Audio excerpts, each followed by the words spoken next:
Muriel Chapman's notebooks offer us a wonderful glimpse into the history of chemistry and women at Jesus College and the University of Oxford. Spattered with chemical spills, they record the work of a pioneering female chemist and one of the first women to graduate from chemistry at the University of Oxford. Muriel was born in 1894 as Muriel Holmes into an academic family. During her childhood, her father became a scholar and then a theology lecturer at Jesus College. Muriel herself turned to science and completed a Bachelor of Science degree from Royal Holloway College in London in 1916. She then returned to Oxford and associated herself with what then became St Anne's College, but took up work as a chemist in the Leoline Jenkins laboratories at Jesus College.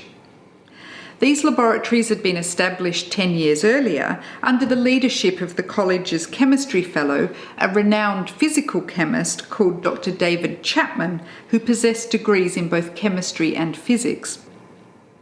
It was common at this time for Jesus College undergraduate students to engage in research work in Chapman's laboratories, and he made sure to credit them with joint authorship on publications.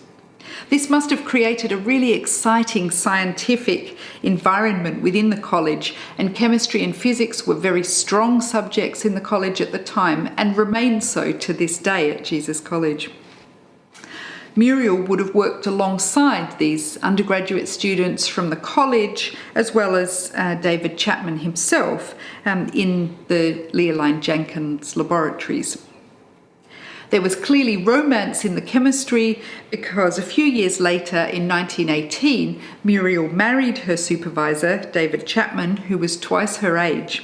And a year later, they had a child, their only child, Ruth. Unlike many women of her time, Muriel continued her interests in chemistry after the birth of her child and continued to work and publish in the subsequent years. In fact, she embarked on a second bachelor's degree as one of the first female chemistry students to matriculate in Oxford in 1920. At this point, her daughter was just a year old, and she finished her chemistry BSc 3 years later and simultaneously published her first academic paper. In David Chapman's labs, Muriel had become interested in the photochemical reactions of hydrogen gas and chlorine gas. These gases react explosively when they're exposed to violet or ultraviolet light. Muriel's 1923 publication describes a careful study to determine the effects of trace oxygen on the rate of this reaction. She was trying to understand some discrepancies in the earlier literature, work from her husband, but also from other chemists, to try to sort of tie together some discrepancies in what had gone before. We now know that oxygen is a poison for this reaction, so it's not surprising that trace contaminants in the reaction would lead to significant effects on the reaction rate. Her publication includes an intricate hand-drawn diagram of the apparatus that she used for these measurements, a series of glass vessels. Her second work, The First Law of Photochemistry, again involved a series of carefully constructed experiments to test whether the amount of light absorbed in a photochemical reaction was directly proportional to the number of molecules that had reacted. After a long gap, she went on to publish another work with her husband examining the gas phase reactions of nitric oxide. I can only wonder how it would have been to sit at a college dinner alongside Muriel Chapman, chemist, Don's wife, mother.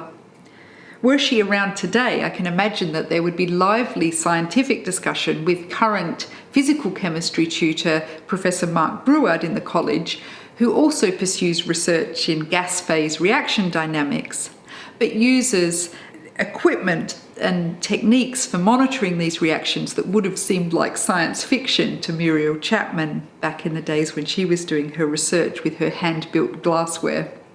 Muriel's husband, David Chapman, later developed interest in catalytic reactions of gases over metal surfaces, And these are processes that fascinate me to this day, as my group is seeking to understand mechanisms of similar processes occurring inside enzymes in nature. Did Muriel discuss this emerging interest in catalysis with her husband over the dinner table? We don't know very much about Muriel's ongoing interest in chemistry in later years. She did become very involved in programs against cruelty to animals. Muriel outlived her husband by 30 years. One wonders what she would have achieved if she'd had opportunities to continue in chemistry through the 20th century, when there were dramatic developments in techniques and understanding of chemical processes during that time. Muriel's beautiful notebooks and her few publications give us just a glimpse of the successes and the challenges of a pioneering female chemist of the last century.